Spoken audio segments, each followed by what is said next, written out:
जनतंत्र टीवी के विशेष कार्यक्रम कहिए नेताजी में आपका स्वागत है। मैं हूं अखिलेश मिश्र और आज हम बात कर रहे हैं इटावा के जिला पंचायत अध्यक्ष अभिषेक यादव से। इनका ये नाम तो कागजों में है, सर्टिफिकेट में है, लेकिन इनको जिस नाम से जाना जाता है पूरे शहर में वो है अंशुल यादव। अंशुल जी, आपका जनतंत्र टीवी से बात करने के लिए बहुत बहुत धन्यवाद। बहुत बहुत शुक्रिया, बहुत बहुत धन्यवाद। आपका इटावा में स्वागत करते हैं। ये गढ़ माना जाता है, गाँव है नेताजी का, इटावा मैनपुरी, पूरे बेल्ट को ही यादव बेल्ट कहा जाता है। अब आपके सामने यहाँ पे क्या चुनौती पेश आ रही है? देखिए, ये नेताजी का घर है और यहाँ सिर्फ यादव बेल्ट नहीं, यहाँ हर समाज का, हर तबके का, हर जात के लोग हमारे परिवार के सदस्य हैं। तो यहाँ पर जो कुछ लोग ये चर्चा चलाते यादव बेल्ट, यादव बाहुल सीटें हैं, ऐसा कुछ नहीं है। तो इटावा ही है। इटावा में बहुत सारी बरादरी, हमारी अगड़ी बरादरी के भी, सामान्य वर्ग के भी, पिछड़ी के भी, दलित के भी बहुत सारे, और सब लोगों के साथ मिलकर समाजवादी पार्टी के साथ खड़े हैं। और समाजवादी पार्टी की ताकत है, सभी जातियां, सभी धर्म के लोग हैं समाजवादी पार्टी के साथ। और नेताजी का गृह जनपद होने के नाते इटावा का जिला हमेशा से नेताजी को प्यार स्नेह मिलता रहा है, नेताजी का साथ देता आया है। हाँ, हमें पता है कि पिछले चुनाव में कहीं ना कहीं कुछ गलतफहमियां हुई, लेकिन मुझे नहीं लगता कि इस बार कुछ पूरा का पूरा इटावा की जनता ने मन बना चुकी है, समाजवादी पार्टी के साथ खड़ी हुई है। ठीक है, जसवंत नगर से शिवपाल जी चुनाव लड़ रहे हैं, आप यहाँ पे जिला पंचायत अध्यक्ष हैं, तो आप सब लोगों के बीच में कोऑर्डिनेशन हो पा रहा है? देखिए, चाचा जी का चुनाव चल ही रहा है, जसवंत नगर में बहुत ही शानदार चुनाव चल रहा है। वो जसवंत नगर चुनाव छोड़ के इटावा में भी कुछ जगह उन्होंने प्रचार किया है, जितना समय दे पा रहे हैं दे रहे हैं। तो आपस में कोऑर्डिनेशन होकर बहुत बढ़िया से, जो गठबंधन है तो कोऑर्डिनेशन ऑब्वियस बात है रहेगा, उनकी पार्टी का और समाजवादी पार्टी का गठबंधन है तो कोऑर्डिनेशन होकर ही काम चल रहा है। और गठबंधन से चाचा प्रत्याशी, उनकी तो ऐतिहासिक जीत होनी ही है, और साथ में इटावा और बड़तना की सीटें एक तरफा मार्जिन से समाजवादी पार्टी के प्रत्याशी जीतेंगे। अंशुल जी, एक बात आपके बारे में कही जाती है यहाँ पे, जब लोगों से बात करो तो लोग कहते हैं कि अंशुल साहब बहुत सीधे हैं और ऐसा लगता है कि राजनीति उनके टेम्परामेंट में है, नहीं रजिया गुंडों में फंस गई है। नहीं, ऐसा कोई बात नहीं है। मेरे टेम्परामेंट तो अब पता नहीं आदमी कैसे कह सकता है। तो ठीक है, सीधे लोगों को राजनीति में आना चाहिए। हम तो चाहते हैं सीधे शख्स भी, अच्छे पढ़े लिखे लोग राजनीति में आए, और हम सारे लोग, इसलिए हम लोगों ने इटावा से जो प्रत्याशी दिए वो भी नौजवान हैं, शिक्षित है, पढ़े लिखे अध्यापक रहे, नौकरी छोड़ के आ रहे हैं। हमारे बड़तना के प्रत्याशी हैं, वो भी, उनका पूरा परिवार टीचर रहा है, चाचा जी हैं ही। तो अच्छा, जिस तरह करहल के प्रत्याशी कहते हैं साहब हमारे ऊपर समाजवादी पार्टी के लोग हमला कर रहे हैं, हमें चुनाव लड़ने नहीं दे रहे हैं, और तो क्यों समाजवादी पार्टी के लोग क्यों चुनाव में मुकाबला कर उनके ऊपर हमला क्यों कर रहे हैं? देखिए, समाजवादी पार्टी का कोई भी आदमी उन पर हमला नहीं कर रहा है, ना समाजवादी पार्टी के लोगों ने वहाँ कोई हमला किया है। एक्चुअली उन्हें वहाँ पर जन समर्थन नहीं मिल पा रहा है। हर गाँव में जा रहे हैं, वहाँ पर इनका विरोध हो रहा है, लोग वहाँ पर मन बना चुके हैं। पूरा का पूरा करहल का एक एक नागरिक, एक एक जनता राष्ट्रीय अध्यक्ष जी के सपोर्ट में खड़ी हुई है। अब जन समर्थन नहीं मिल रहा है तो किस तरह से लोगों को, तो आप जानते हैं भारतीय जनता पार्टी की जो आदत है कि किस तरह से झूठ फैलाएं, अफवाह फैलाएं, लोगों को गुमराह करें। तो इसलिए उन्होंने कई, हमें लगता है कि कुछ उन्हीं के लोग होंगे जो उन पर इस तरह से कार्य कर रहे हैं, और जो उनकी भाषा जिस हिसाब से इस्तेमाल कर रहे हैं। आप कहीं ग्रामीण क्षेत्र में जाएंगे, आप किसी को अपशब्द कहेंगे, गलत भाषा इस्तेमाल करें, कहीं ना कहीं आक्रोश आएगा।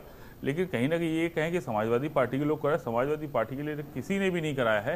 ये सब वो सिंपैथी गेन करने के लिए कर रहे हैं, लेकिन वहाँ उनका कुछ अब दाल गलने वाली नहीं है। ठीक है अंशुल, आपको कैसा लगता है जब प्रधानमंत्री खुले मन से कहते हैं कि समाजवादी पार्टी सिर्फ एक परिवार तक सिमट के रह गई है और उसमें सिर्फ समाजवाद का नहीं परिवारवाद का बोलबाला है? आप मुझे बताइए ना, कहाँ पे परिवारवाद है?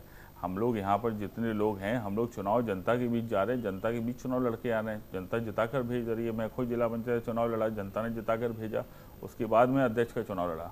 उसके अलावा माननीय राष्ट्रीय अध्यक्ष जी भी जो चुनाव लड़े हैं वो जनता के बीच में गए हैं। भाजपा के तो बहुत सारे लोग हैं जिन्हें बैकडोर से अमित शाह जी ने अपने बच्चे को कहाँ पहुँचा दिया, राणा जी अपने आप बच्चे को अपने आप सेट करने में लगे हैं। तमाम सारे ऐसे विधायक हैं जिनके बच्चों को भारतीय जनता पार्टी ने टिकट दिया है, लेकिन प्रधानमंत्री को वो लोग नहीं दिखते हैं। प्रधानमंत्री को सिर्फ लाल रंग टोपी वाले लोग दिखते हैं। तो लाल टोपी वाले लोग इस बार परिवर्तन उत्तर प्रदेश में ला देंगे। नहीं, जब वो कहते हैं कि लाल टोपी उत्तर प्रदेश के लिए रेड सिग्नल है, खतरे की घंटी है, और आपको कानून व्यवस्था पे घेरते हैं, तो आप क्या कहेंगे? देखिए, लाल टोपी रेड सिग्नल है उत्तर प्रदेश के लिए नहीं, है भारतीय जनता पार्टी के लिए है। और लाल टोपी और लाल रंग ने इस बार मन बना लिया है कि 10 मार्च को परिणाम आएगा, उस दिन पूरा उत्तर प्रदेश लाल रंग में ही रंगा होगा। आपको लगता है कि वास्तव में समाजवादी पार्टी में लोग, समाजवादी पार्टी की सरकार आने के बाद आपके कार्यकर्ता एग्रेसिव हो जाते हैं कि या उतने एग्रेसिव नहीं रहते जितना उनका परसेप्शन बना दिया जाता है? वो कहीं एग्रेसिव नहीं होते हैं, क्योंकि समाज में कहीं ना कहीं एक आध दो लोग तो कोई ना कोई हर समाज में होता है, लेकिन उसको कहीं प्रचार इस तरह से किया जाता है, निगेटिव प्रचार, तो समाजवादी एक्चुअली प्रचार में थोड़ा सा पीछे रह जाते हैं और भाजपा के लोग प्रचार में बहुत आगे हैं, तो हम लोग को बदनाम करने की कोशिश करते हैं, जबकि ऐसा ज़मीन पर और समाज में ऐसा कुछ नहीं, सब लोग जानते हैं। और अगर कोई भी गलत करेगा, मैं आपके माध्यम से भरोसा दिला रहा हूँ, कोई भी गलत करेगा तो उसके खिलाफ सख्त से सख्त कार्रवाई होगी, किसी को छोड़ा नहीं जाएगा। हाँ, मतलब आप कहते हैं कि ये बदली हुई समाजवादी पार्टी है, इसमें कहीं कोई अपराधियों की जगह नहीं, कहीं कोई गुंडों की जगह नहीं, कहीं कोई समाज विरोधी तत्वों की जगह नहीं। कोई भी समाज का विरोधी होगा, समाज को तोड़ने वाला होगा, अन्याय करने वाला होगा, गरीबों पर उत्पीड़न करने वाला होगा, उसके खिलाफ सख्त से सख्त कार्रवाई समाजवादी पार्टी सरकार बनेगी, सबके खिलाफ कार्रवाई होगी। ठीक है। अंशु जी, आपने कहा कि चुनाव में या प्रचार में थोड़ा आप पिछड़ जाते हैं, तो जैसे 2 चरणों का चुनाव हो गया, तीसरे चरण का चुनाव हो जा रहा है, तो अब आपको क्या लगता है कि जिस तरह से 2 चरणों में आप बड़ी बड़ी रैलियां नहीं कर पाए और डिजिटल प्रचार ही था, वर्चुअल रैली का ही एक सहारा था, तो उसमें आप उतना जनता तक अपनी बात नहीं पहुंचा पाए जितनी पहुंचा सकते थे खुली रैलियों में? देखिए, हम लोग कहीं ना कहीं अपनी बात पहुंचाने में पिछली बार तक बहुत कमज़ोर थे, लेकिन क्योंकि भाजपा का हम लोग समझ नहीं पाए थे। अब हम लोगों ने भाजपा से बहुत कुछ सीख लिया है, अब हम लोग अपनी बात पहुँचाना भी जानते हैं, हम लोगों ने अपनी बात जनता तक पहुँचाई भी है, और इसी कारण इस बार जो चुनाव हुआ है पहले और 2 चरणों का, दोनों ही चरणों में समाजवादी पार्टी गठबंधन के प्रत्याशी को भारी बहुमत से समर्थन मिला है। और सबसे बड़ी बात हमारे साथ ये आई है, इस बार समाजवादी पार्टी को चुनाव उत्तर प्रदेश की जनता लड़ा रही है। जब जनता चुनाव लड़ाती है तो परिवर्तन अपने आप ही आता है, फिर प्रचार की भी हमें इतनी आवश्यकता नहीं है, जैसे हमारी सारी जनता ही खुद उत्तर प्रदेश की प्रचार कर रही है समाजवादी पार्टी का। ठीक है। अंशुल जी, ये बार बार आप कहते हैं कि विपक्ष आप पे आरोप लगा था कि आप जातिवाद की राजनीति करते हैं और कहते हैं कि साहब जनगणना होनी चाहिए, क्या पर्पस है जनगणना का? देखिए, जिस लिए जो हमारे बाबा साहब जी ने संविधान बनाया था, उस समय तमाम असमानताएं थीं जातियों में, लोगों में, तो उसको देखकर ये समाजवादी बाबा साहब द्वारा संविधान लाया गया था, आरक्षण लागू किया गया था। लेकिन आज भी जो स्थितियां है, बहुत सारी असमानताएं हैं। आज भी ये जो गरीब है और ज़्यादा गरीब हो रहा है, जो अमीर है और अमीर हो रहा है, जो थोड़ा बहुत ठीक हो गया है कि वो लोग और आगे बढ़ते जा रहे हैं। तो ये वही जातिगत जनगणना अगर हो जाती है तो किसी को आपत्ति नहीं होनी चाहिए। दो जिसकी जैसी जनसंख्या है, फिर लड़ाई होती है, लड़ाई कराते हैं, हमारे देश के लोगों को गुमराह करते हैं, ख़राब माहौल पैदा करते हैं कि जात के नाम पर, धर्म के नाम पर। तो अगर सबकी जनसंख्या पता लग जाएगी, उस आधार पर उन्हें उनका हक मिल जाएगा, तो लड़ाई खत्म हो जाएगी पूरे देश की। अच्छा, आपको लगता है जिसकी अगर जितनी संख्या भारी उसकी उतनी भागीदारी वो दे देंगे आप, तो करता है तो वो। अच्छा, ये कहा जाता है कि साहब वो जब धर्म की राजनीति करते हैं तो आप जात की राजनीति कर देते हैं काउंटर में। हम किसी काउंटर नहीं कर रहे हैं, हम तो समाज के हर वर्ग को उनका हक देना चाहते हैं, हमें किसी का काउंटर नहीं करना है। समाज में जो भी लोग हैं उनको उनका हक मिल जाएगा, तो अपने आप ही असमानताएं जो देश में हैं, जो गरीबों में, मिडिल सेक्टर में, अमीरों, अपने आप खत्म हो जाएंगी। हर लोग जब तक ठीक ठाक लेवल पे आ जाएंगे तो अच्छा है, तो इसमें बुराई क्या, किसी को आपत्ति नहीं होनी चाहिए। तो इसलिए हम लोग कह रहे हैं कि जातिगत जनगणना करा देंगे और सबको उसके साथ सबको हिस्सेदारी मिल जाए। ठीक है। अंशुल, आप तो तमाम चुनाव देख चुके हैं, गांव का, विधानसभा का, ऐसे परिवार से हैं जहां जन्म लिए होंगे तब भी चुनाव ही चल रहा होगा कोई न कोई। तो आपको क्या लगता है कि इस चुनाव को आप कैसा अलग देखते हैं, जो और पिछले चुनाव थे उससे ये चुनाव कैसे अलग है? देखिए, सबसे बड़ी बात यह है इस चुनाव में कि जनता ये चुनाव लड़ रही है, और इस चुनाव में सबसे बड़ी बात है कि जिस तरह से ये चुनाव पिछले 6 महीने पहली बार चुनाव हुआ है, जो वर्चुअल हो रहा है, डिजिटल हो रहा है, पब्लिक पे बहुत ज़्यादा इंटरेक्शन नहीं हो पाया, और जिस हिसाब से जनता ने इतना सपोर्ट हम लोग को मिला पहले 2 चरणों के बाद, तो मुझे लगता है कि ये इमरजेंसी के बाद सबसे बड़ा ऐतिहासिक चुनाव होने जा रहा है ये वाला। अब जब परिणाम आएंगे, बहुत अप्रत्याशित परिणाम होंगे। जो राष्ट्रीय अध्यक्ष जी ने जो कहा है कहीं 400 पार ना हो जाए, मुझे लगता है कि कहीं ऐसा भी ना हो जाए कि 400 पार ही समाजवादी पार्टी की सीटें आए। इतना ज़्यादा अति उत्साह आपको? अति उत्साह नहीं है, मैं जनता का उत्साह बता रहा है। जनता बता रही है, जनता बिल्कुल तैयार खड़ी है।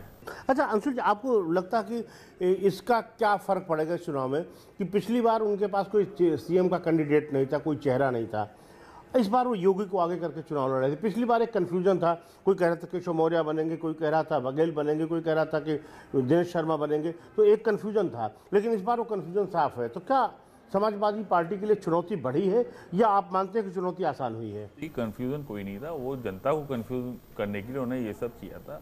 उन्होंने सारे लोगों को मुख्यमंत्री का चेहरा के रूप में पेश कर दिया था। वो जानते थे कि हम, जो आपने अभी कहा समाजवादी पार्टी जात की राजनीति करती, वो जात की राजनीति कर रहे थे। उन्होंने जाति आधार पर अपने लोग बनाकर उनको गुमराह करने की कोशिश की। हम इनको मुख्यमंत्री बना रहे, हमारे यहीं दो दो तीन तीन मुख्यमंत्रियों के हेलीकॉप्टर उतर गए थे। उन्होंने अपने समाज में पुरारेवाड़ी में उतार दिया, जहाँ पर इटावा की राजधानी बघेल समाज की कही जाती है, वहाँ एसपी सिंह बघेल जी उतर गए। आए महेवा के पास राजवीर सिंह जी उतर गए, एक जगह केशव प्रसाद मौर्य जी और स्वामी प्रसाद मौर्य जी उतर गए। सबको उन्होंने मुख्यमंत्री बना दिया जाति आधार पर। वो जाति की राजनीति भारतीय जनता पार्टी के लोग करते हैं। नहीं, तो वो तब ज्यादा चैलेंज था कि अब ज्यादा बड़ा चैलेंज? कोई चैलेंज नहीं है, इस बार तो एक तरफा समाजवादी पार्टी की लहर है। तो योगी को आप कोई मानते हैं कि वो हिंदुत्व का चेहरा है, उनके ऊपर करप्शन का कोई आरोप नहीं लगा है और वो एक पोस्टर बॉय हैं हिंदुत्व के? देखिए, हिंदुत्व क्या, हिंदुत्व तो हम भी हैं, हम भी हिंदू हैं, हम भी पूजा करते हैं।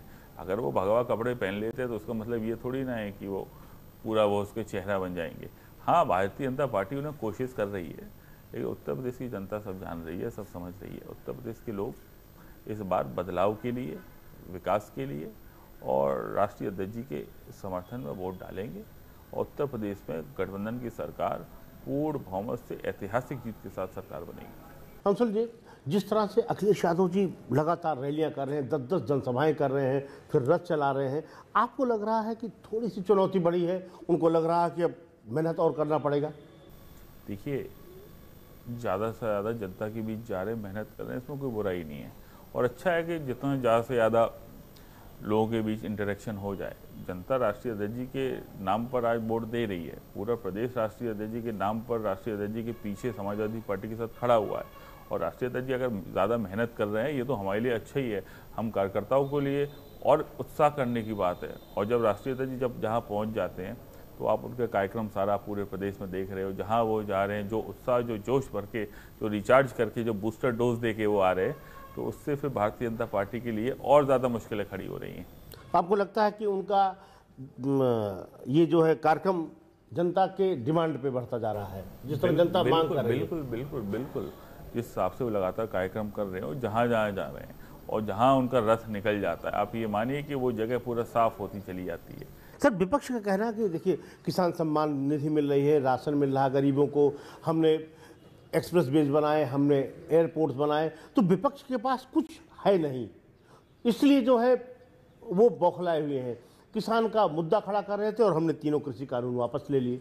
तो आपको लगता है कि प्रधानमंत्री ने कम से कम ये तो बड़ा दिल दिखाया कि तीनों कृषि कानून वापस ले लिए? देखिए, प्रधानमंत्री जी 1 साल से ज़्यादा किसान आंदोलन कर रहे थे दिल्ली गाजीपुर बॉर्डर पर, राजस्थान के बॉर्डर पर, पंजाब वाले हरियाणा के बॉर्डर पर। और प्रधानमंत्री जी को इतने समय तक, जब तक 700 किसान नहीं, जिनकी मृत्यु हो गई, उनकी बात नहीं सुनाई थी। लेकिन उत्तर प्रदेश का चुनाव नज़दीक आते ही उनको किसान नज़र आने लगे।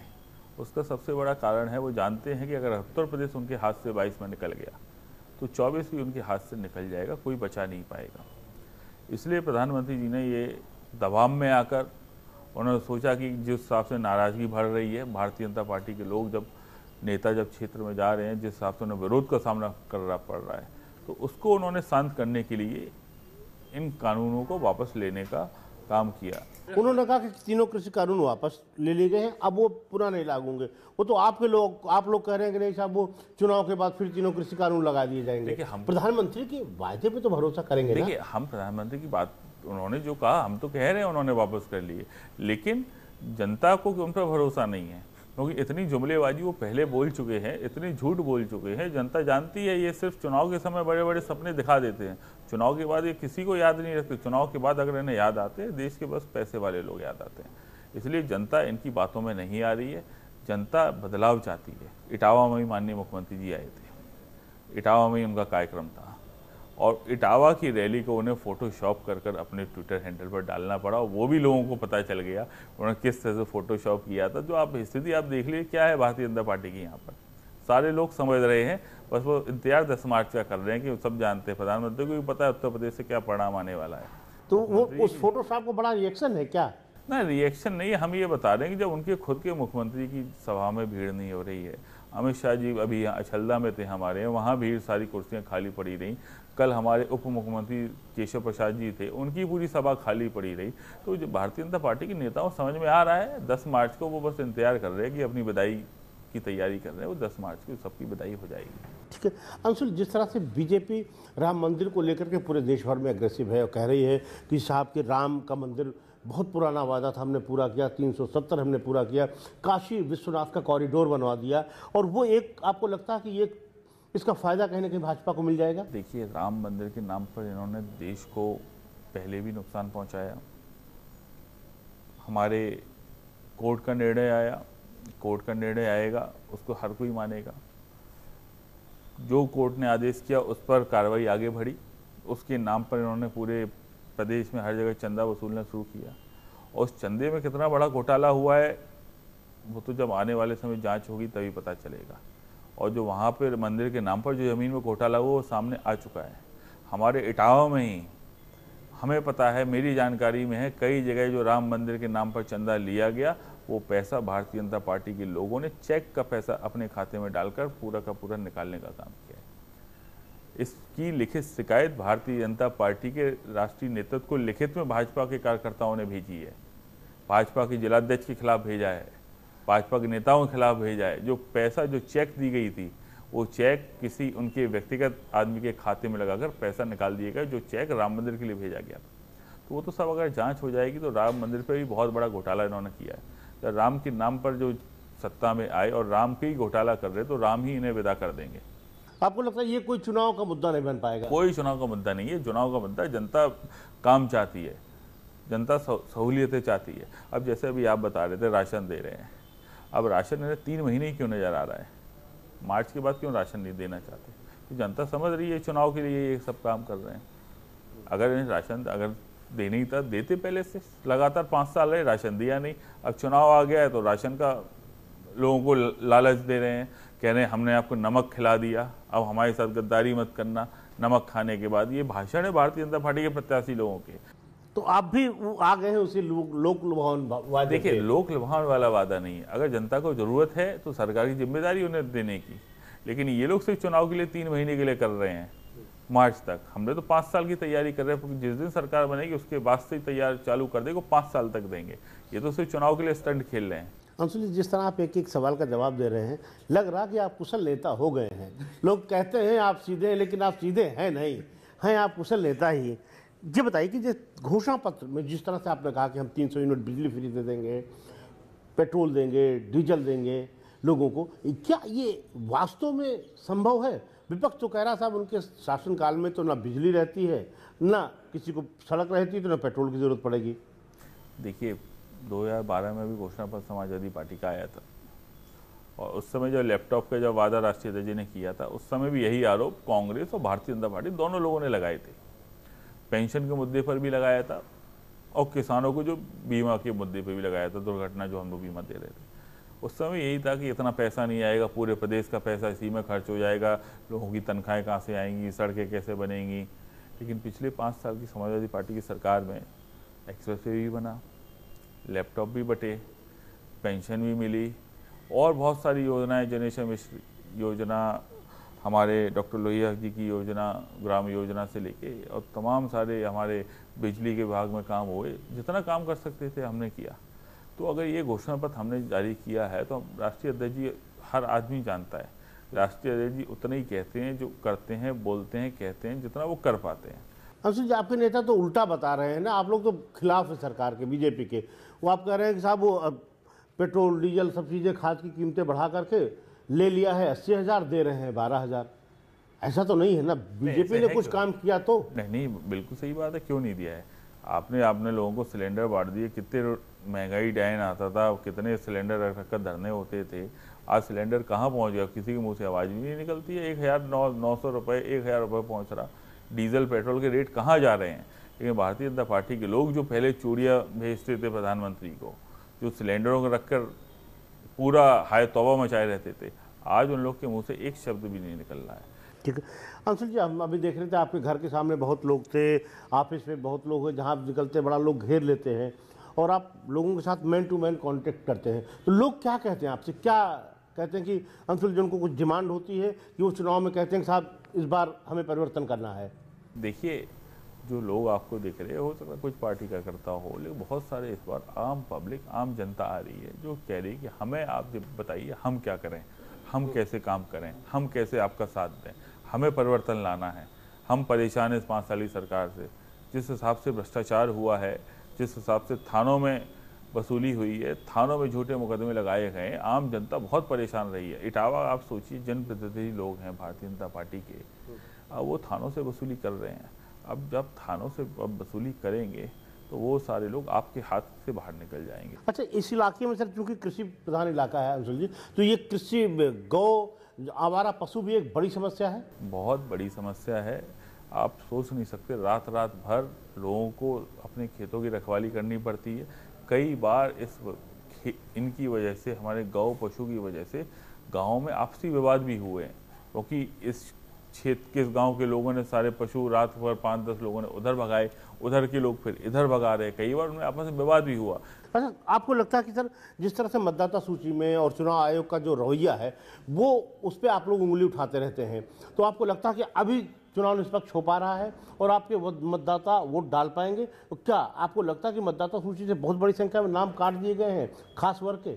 देखिए, हमारा तो यही मानना है, चुनाव आयोग की जिम्मेदारी है निष्पक्षता से चुनाव कराने की, और हम उम्मीद भी है कि चुनाव आयोग पूरी ईमानदारी से और निष्पक्षता से चुनाव कराएगा। और अगर कहीं गड़बड़ी हो रही होगी, हम सारे लोग उसके खिलाफ आवाज़ भी उठाएंगे, हम उसके लिए सड़कों पे भी उतरेंगे और हम जनता के वोट को खराब नहीं होने देंगे। एक आखिरी सवाल है अंशुल जी कि इस चुनाव में आपको चुनौती क्या पेश आ रही है? आपको क्या लगता है कि इसमें सबसे बड़ी चुनौती क्या है? वर्कर्स के लिए काम करना, बूथ तक पहुंचाना, या अपनी बातों को जनता तक पहुंचाना? इस चुनाव में हमारे लिए सबसे बड़ी चुनौती है कि हमें इतनी जनता का समर्थन मिल रहा है, हम आगे चल के उतनी ज़्यादा लोगों का हम अपेक्षाओं को पूरा कैसे करेंगे, सबसे बड़ी चुनौती है। सारा का सारा कुशल नेता की तरह आप एक चीज का जवाब दे रहे हैं। सबसे मैं आपको बता रहा हूँ, इस समय हमें इतना ज़्यादा जनता का समर्थन मिल रहा है, इतना ज़्यादा हर वर्ग, हर समाज, हर लोग हमारे साथ आ रहे हैं, तो हमारे पास सबसे बड़ी चुनौती है आने वाले चुनाव के बाद हम उनकी सारी बातों को कैसे पूरा करेंगे। हमारी सबसे बड़ी चुनौती ये है। हमें इस चुनाव में कोई चुनौती नहीं है, चुनौती हमें 10 मार्च के बाद है कि हम उनकी सारी चीज़ों को पूरा करने का हमारे लिए काम करें। जनतन टीवी से बात करने के लिए बहुत बहुत धन्यवाद। बहुत धन्यवाद। तो ये थे अंशुल यादव, जिन्होंने बहुत बेबाकी से अपनी बात कही है। अपनी बात सीधे तौर पर जाने जाते हैं कहने के लिए। इनको कहा जाता है कि राजनीति में ये वो व्यक्ति हैं जो अभी झूठ बोलना सीख रहे हैं, सीख नहीं पाए हैं। कैमरामैन शेरा सिंह के साथ अखिलेश मिश्र, जनतंत्र टीवी, इटावा।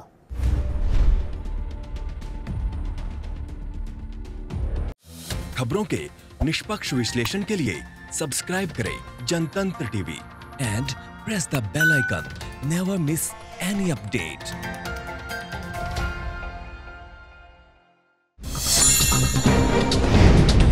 डाउनलोड कीजिए जनतंत्र टीवी ऐप को, जो कि अवेलेबल है गूगल प्ले और ऐप स्टोर पर। अधिक जानकारी के लिए अभी डाउनलोड करें।